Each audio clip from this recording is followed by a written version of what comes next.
નામ ભાવિનકુમાર મહેન્દ્રભાઈ પટેલ છે। હું ઠાસર નગરપાલિકાના ઇન્ચાર્જ પ્રમુખ તરીકે હાલ સેવા આપી રહ્યો છું।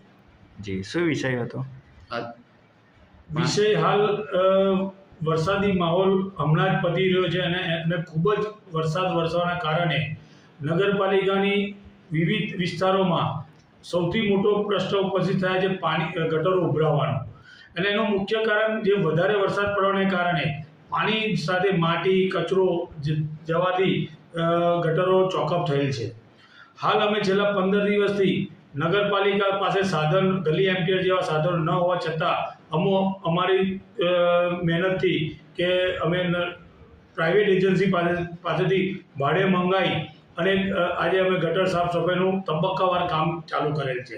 અને 15 દિવસની અંદર મહત્તમ જગ્યાઓ જે ચોકઅપ હતી એ અમે ત્યાં નિરાકરણ લાવી દીધી છે। હાલ ફક્ત 2 થી 3 જગ્યાએ થોડા પ્રશ્ન ઉપસ્થિત ઊભા રહ્યા છે, એનો બી નિવારણ આવનારા 24 કલાકની અંદર અમે એ ક્લિયર કરી દઈશું।